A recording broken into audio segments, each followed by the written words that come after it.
Welcome back. Well, the U.S. has imposed sanctions on Turkey over its Operation Peace Spring in northeastern Syria. President Donald Trump has also asked the Turkish President Tayyip Erdogan for an immediate ceasefire.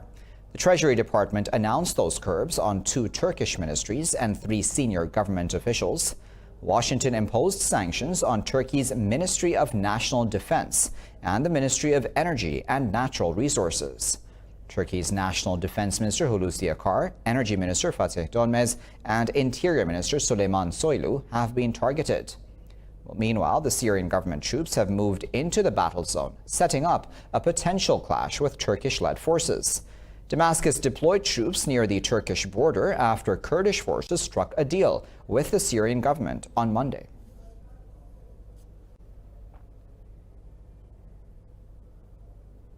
Well, for more on that, we're now joined by an Istanbul-based political analyst, Michael Arnold. Michael, thank you for your time today.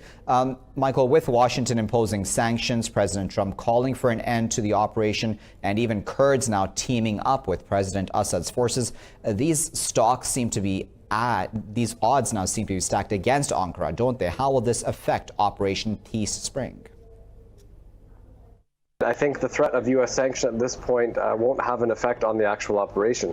This is something that I believe from the Turkish side they were prepared for from the very beginning.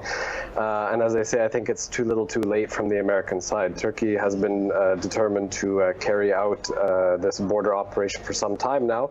Obviously, they worked through other channels to try to accomplish it through other means, initially setting up agreements with the Americans to try to patrol jointly these areas to create a secure buffer zone along the border. They were very patient with this effort. This ultimately failed, and they moved in for an operation. So I don't think sanctions at this point will have much of an effect on that.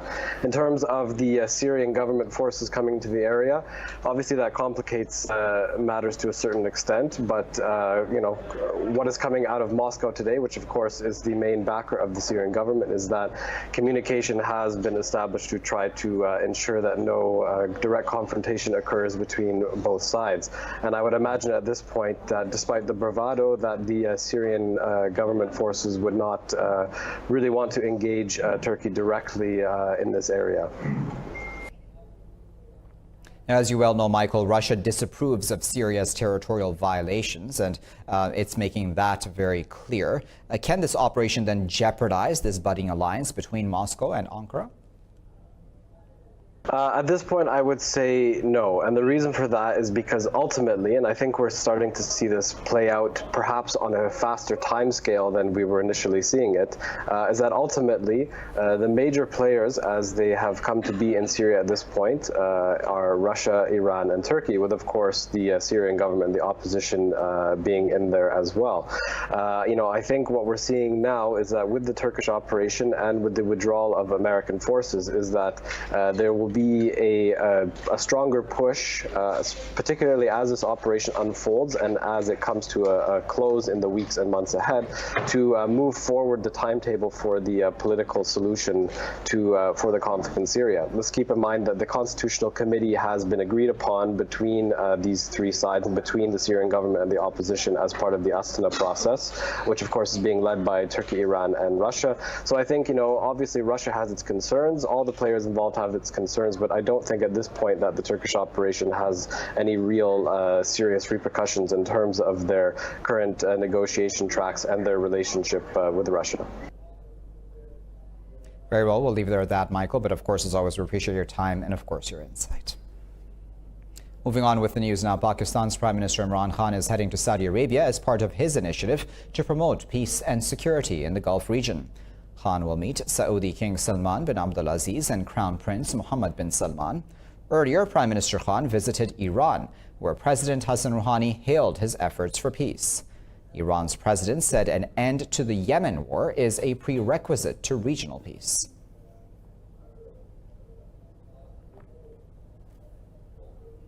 Well, to discuss that further, we're now joined by our correspondent, Isa Naqvi, who is joining us now from Islamabad. Isa, what is the official word or detail about Prime Minister Khan's visit to Saudi Arabia today?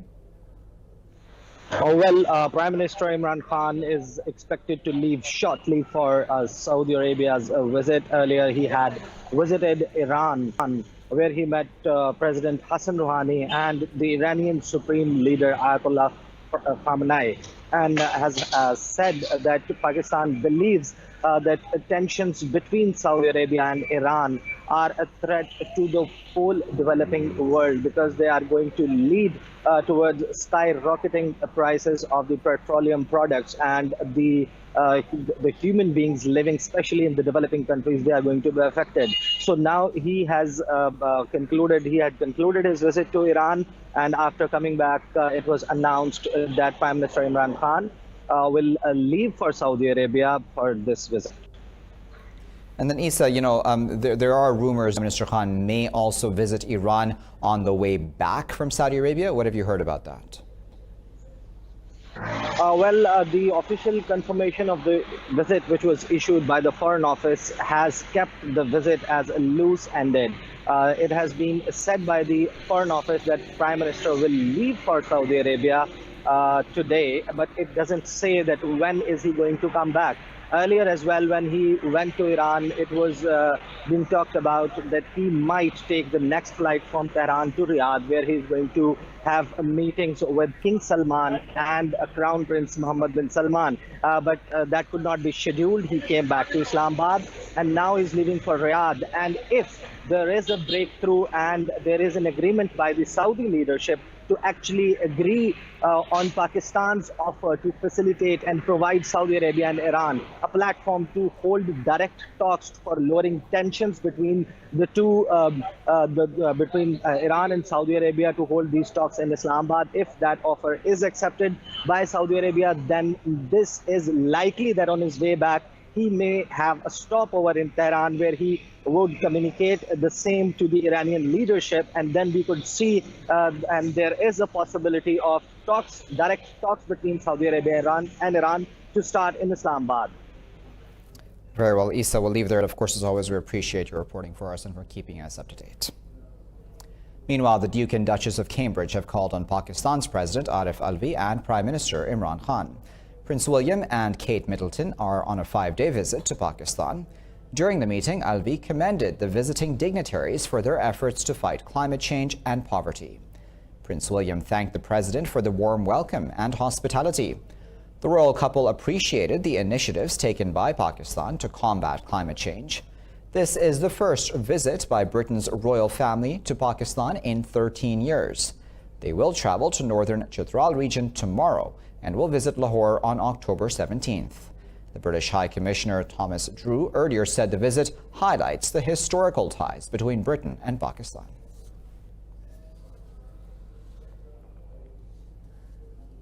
Well, Islamabad has condemned the Indian Defence Minister Rajnath Singh's statement in which he threatened to divide Pakistan into several parts.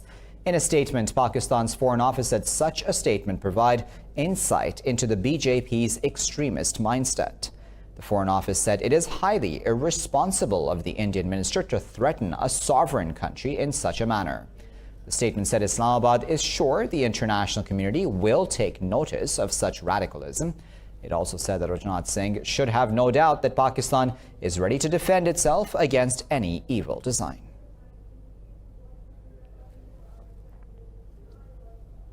Indian occupation forces have arrested a daughter and sister of the former Chief Minister of occupied Kashmir, Farooq Abdullah. Occupation forces baton charged the women during a protest against India's illegal annexation of the valley in Srinagar. Surya Abdullah and Safiya Abdullah were leading a peaceful protest against New Delhi's lockdown. Over a dozen other women participating in that protest were also manhandled and arrested by Indian troops. Former Chief Minister Mehbooba Mufti said India wants to crush civil disobedience and push Kashmiris towards violence. She said the Indian government will later use this excuse to justify brutal oppression in the occupied territory.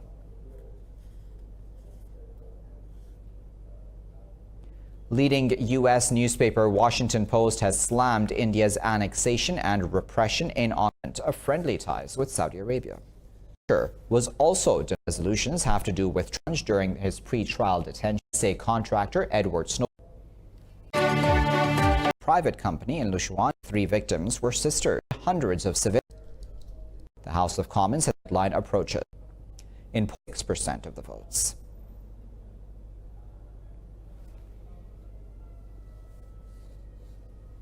In Spain, 75 people have been injured after thousands of Catalan separatists clashed with police during demonstrations in Barcelona.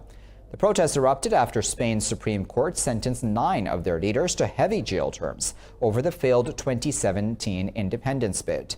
Soon after the news of the sentences were announced, Catalan demonstrators flooded the streets of Barcelona. They marched towards the airport and blocked highways and railway lines across the region. Riot police fired rubber bullets and baton charged the protesters.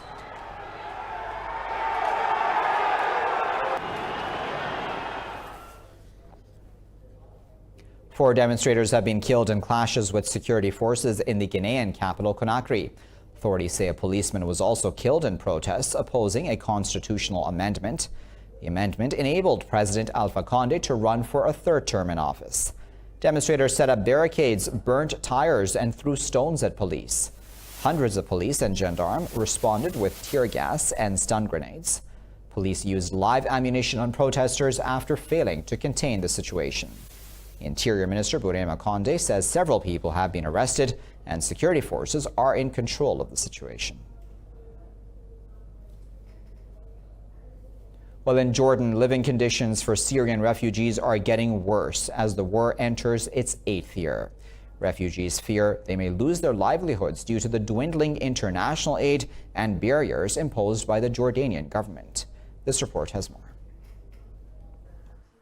When Syria fell into the war in 2011, Firas Othman brought his family of 7 to Jordan. After a year and a half, Othman was registered at the UN Office for Refugees. He started receiving international aid of 180 dinars a month. However, as time passed, the aid began dwindling. I got a message from UNHCR telling me that next month would be the last time I will get the aid. I replied that I had a medical report of cervical spondylosis. They gave me aid again. But I know a lot of people who have been cut off from the aid. Many Syrian refugees in Jordan don't know how their families would survive without assistance. Many hope to migrate from Jordan to other countries. It's a big question. We have a lot of debt and money is always scarce. Every day I call people in immigration office and I want to leave and find a better life. The refugees said they miss their country but are afraid of returning home because of the ongoing deadly war that has killed countless. Margaret Atwood and Bernardine Evaristo have become the first authors to jointly win the Booker Prize for Fiction since 1992. Atwood's The Testaments and Evaristo's novel Girl, Woman, Other earned each author an equal share of the £50,000 prize. The judges of this year's Booker Prize have explicitly flouted the rules of the literary award. They chose the first joint winners in almost 30 years. The two victors, if you like, congratulating. The two winners of the 2019 Booker Prize for Fiction are Margaret Atwood for The Testaments and Bernardine Evaristo for Girl, Woman, Other. At 79, Atwood is the oldest ever Booker winner. We both got curly hair. It's because of that. Yeah. So I'm very surprised. I would have thought that I would have been too elderly. Meanwhile, Evaristo's win makes her the first black woman to win the Booker since it began in 1969, and the first black British author. This is incredible. It is so incredible to share this with Margaret Atwood, who is such a legend and so generous. Thank you so much. Yeah, this is incredible. I suppose a lot of people say this. I never thought it would happen to me. And I will say that I am the first black woman to win this prize. The other nominees were Lucy Ellman, Shirozi Obioma, and Elif Shafak.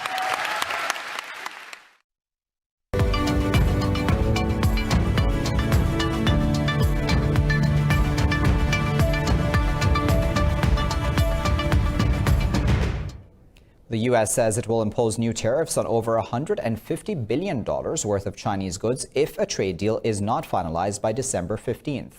In an interview, Treasury Secretary Steven Mnuchin said major issues, including industrial subsidies and cyber theft, are still unresolved.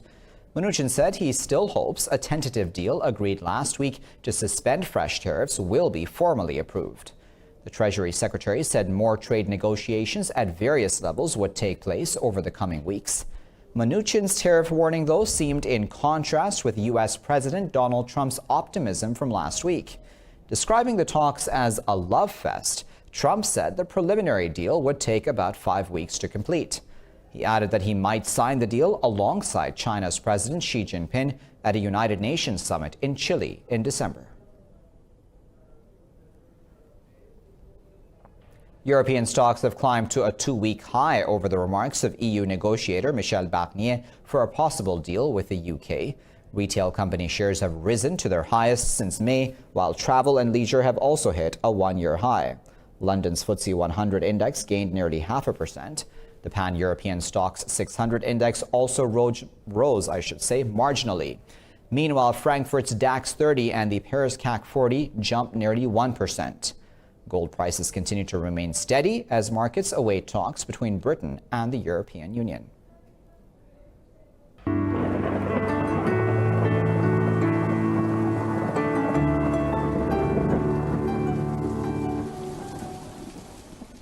Time now to find out what the weather is like around the world.